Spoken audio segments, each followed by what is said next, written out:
Your madam Dr. Geeta Chaudhary is again here to discuss about method of correlation.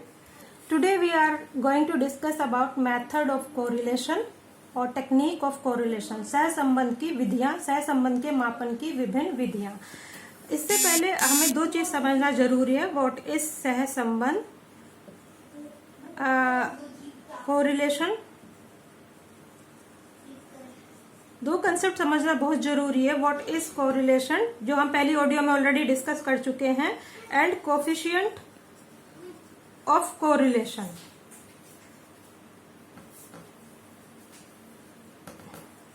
Student, जैसे कि पहले audio में हम discuss कर चुके हैं, कोरिलेशन जो है दो या दो से अधिक विभिन्न चरों के बीच में केवल सहसंबंध बताता है कि उनके बीच में सहसंबंध है या नहीं है।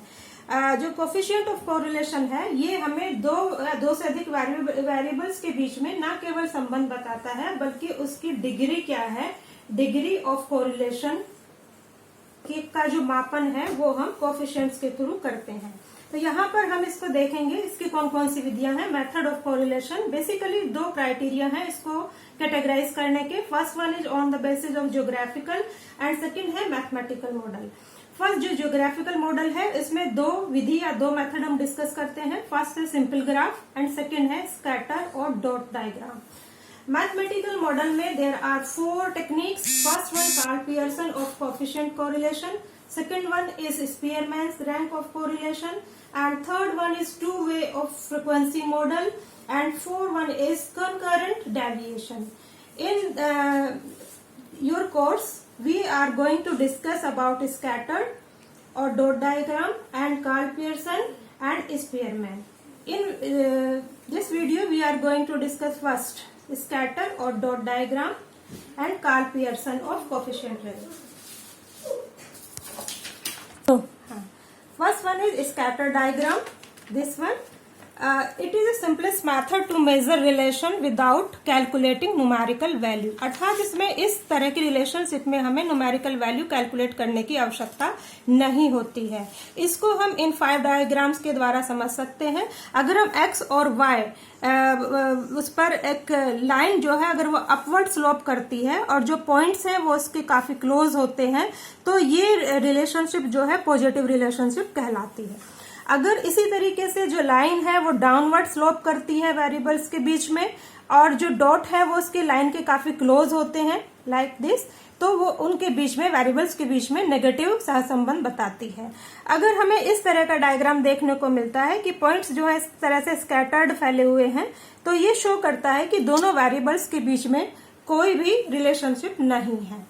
अगर इसी तरह से इस डायग्राम को आप देखेंगे, इसमें जो लाइन है ये अपवर्ड स्लोप कर रही है और जो पॉइंट्स हैं वो एकदम लाइन के ऊपर हैं, तो ये पॉजिटिव रिलेशनशिप तो है ही, लेकिन इसके साथ साथ ये परफेक्ट पॉजिटिव रिलेशनशिप है। अर्थात एक्स एवं वाई के बीच में स्ट्रॉन्ग रिलेशनशिप डिनोट करता है, इंडिकेट करता है।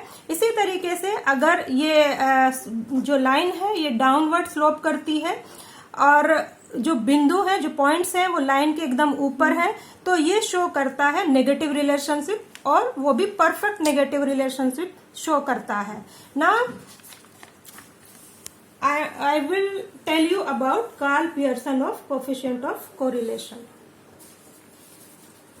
कार्ल पियर्सन कोफिशिएंट को कैलकुलेट करने के दो मेथड हैं, डायरेक्ट मेथड और इनडायरेक्ट मेथड। यहाँ पर पहले हम डिस्कस करेंगे डायरेक्ट मेथड। डायरेक्ट मेथड का जो फॉर्मूला है वो है R is equal to sigma x y divided by n standard deviation of x and standard deviation of y।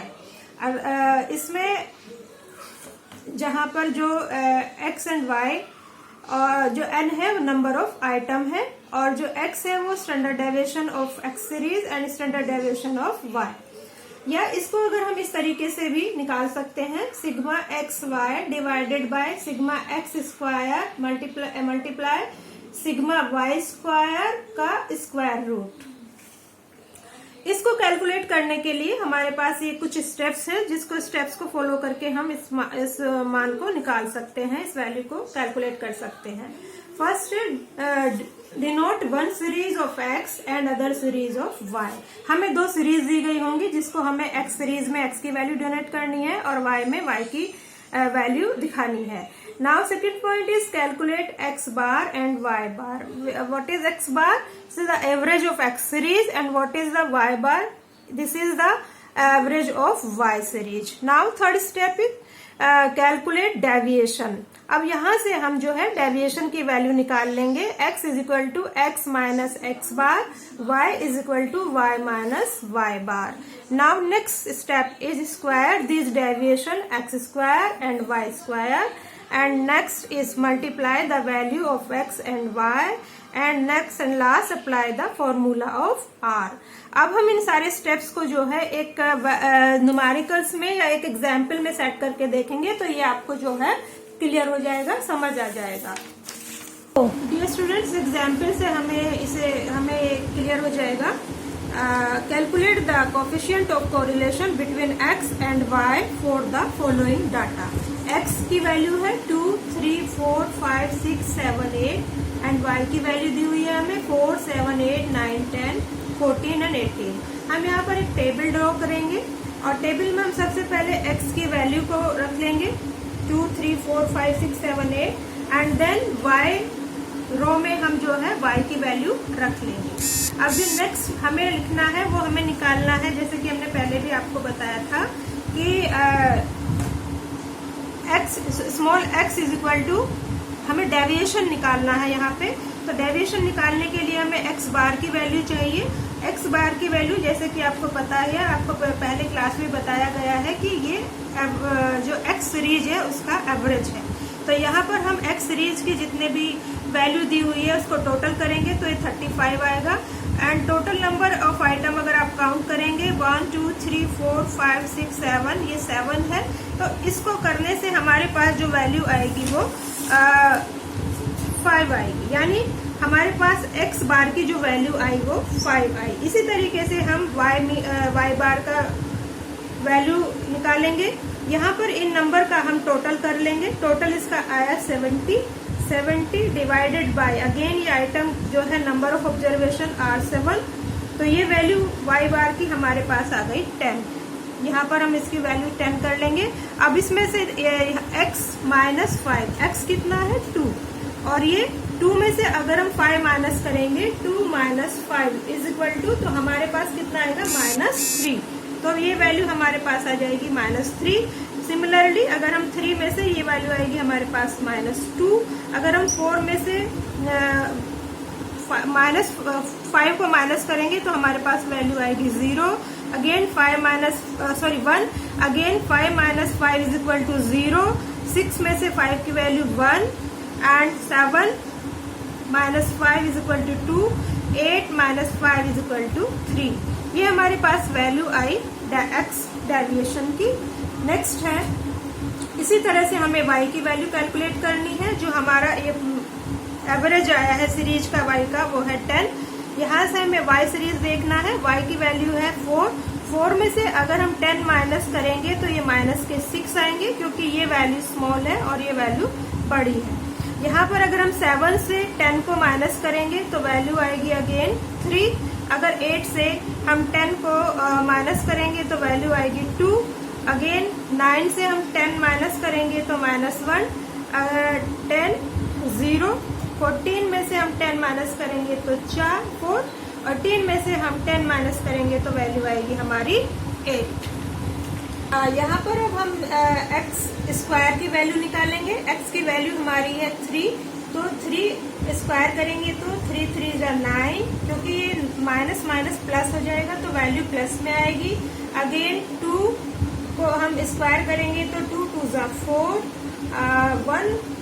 1 जा 1 एंड ये वैल्यू 0. अगेन ये वैल्यू 0 एंड 2 2 जा 4 एंड 3 3 जा 9.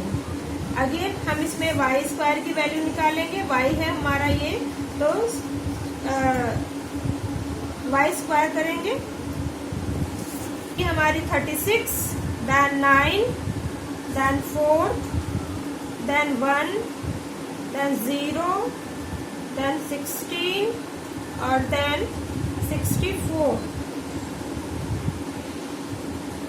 अब हम यहाँ पर x y की वैल्यू, x में y की वैल्यू को मल्टीप्लाई कर देंगे। हमारी x की वैल्यू है ये और y की वैल्यू है ये, तो 6 3 जा 18, then 6, then 2, then 0, again 0, again यहाँ पर आएगा 8 और 24।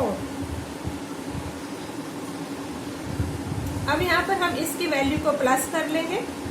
ये है सिग्मा x की वैल्यू। यहाँ पर अगर आप देखेंगे तो ये हमारे 3 + 2 5 + 6, ये -6 है और ये +6 है, तो यहाँ पर हमारी ये वैल्यू जो आ जाएगी वो 0 आ जाएगी। सिमिलरली इसी तरह सिग्मा y की वैल्यू जो आएगी वो 0 आ जाएगी और सिग्मा x² की जो वैल्यू होगी 9 4 1 0 8 से 1 1 1 जा 1 4 9, ये वैल्यू आएगी हमारे यहाँ पे 28। Again sigma y² sigma y², इसको हम प्लस कर लेंगे, इसकी वैल्यू आएगी 130 और सिग्मा xy की जो वैल्यू आएगी वो आएगी 58। इसको अब हम कोफिशिएंट ऑफ पियर्सन का जो फॉर्मूला है जो बताया था आपको एक बार देखेंगे, R = sigma xy sigma x² into sigma y² का square root under root. Next है इसकी जो वैल्यू है सिग्मा x की वैल्यू हमारी ये वैल्यू है, इस वैल्यू को हम यहाँ पे पुट करेंगे एंड इसकी वैल्यू को एक बार यहाँ पे देख लेते हैं 58। सिग्मा x² की वैल्यू है हमारी 28 मल्टीप्लाई बाय सिग्मा y² की वैल्यू है हमारी 130। जब हम इस वैल्यू को मल्टीप्लाई करेंगे तो हमारी वैल्यू आएगी 3640। इसको कैलकुलेट करने के बाद 58 डिवाइडेड बाई 60.33, अगेन इस वैल्यू को हम काटेंगे तो जो हमारा वैल्यू है वो आएगी 0.96।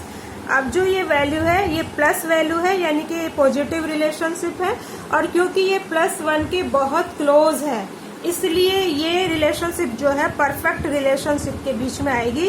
तो हम भी इस निष्कर्ष के इस रिजल्ट के आधार पर ये कह सकते हैं कि हमारा जो x और y वेरिएबल्स है इन दोनों के बीच में परफेक्ट पॉजिटिव रिलेशनशिप है, परफेक्ट पॉजिटिव रिलेशनशिप शो करता है।